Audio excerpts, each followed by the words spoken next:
This isn't so much a lesson, but it is a challenge. It's actually one we're doing as part of the Spring Forward challenge we're doing with Daily Stoic, which, by the way, is live right now. You can sign up at dailystoic.com/spring. Thousands of Stoics all over the world are going to come together and sort of kick off the spring with a bunch of Stoic-inspired challenges. I'd love to have you join us. We're going to start on March 20th. And one of the challenges we do every year as part of it, and I've done for several years, is I try to think about, like, where's a grudge that I'm carrying? Like, where is a conflict or a disagreement or like a source of animosity or tension in my life? And how can I clean that up or clean that out? I'm not saying, like, how do I get this person to apologize to me?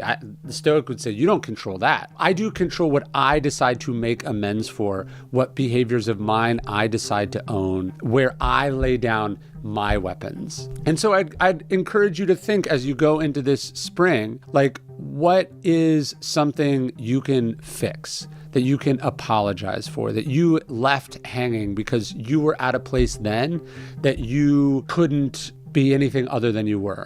There was one actually many years ago that I did. There was someone I got in this sort of big fight with in one of my books, and they were mad at me. I thought I was right. Anyways, I wrote this person an email and I just said, hey, look, here's what I feel like I've been carrying. And I wish I'd done it differently. But most of all, what I said is, hey, I feel bad about the way the consequences of what I did fell on you. That sucks. And I'm sorry. And look, I'd love to tell you that this person shot me back an email and we're best friends now. They didn't like my apology at all. They hurled back a bunch of invective and anger at me. It was very clear to me that they're still carrying a lot of anger about what happened. But making amends, as they say, is a gift you give yourself also. So I said what I needed to say. I resolved it. It's not taking up space in the back of my head. I'm not ruminating about it.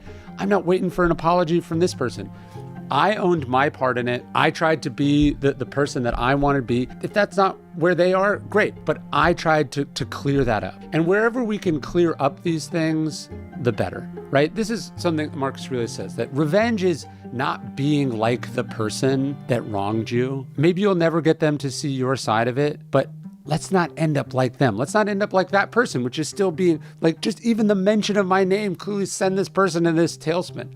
That's what we want to clean up, because that's a heavy and unpleasant thing to carry. We can't change the past. We can't change what happened, but we can take responsibility. We can acknowledge our mistakes. We can own the pain we've caused. We can learn from it. We can practice empathy. We can try to repair, and we can become a better person as a result of that.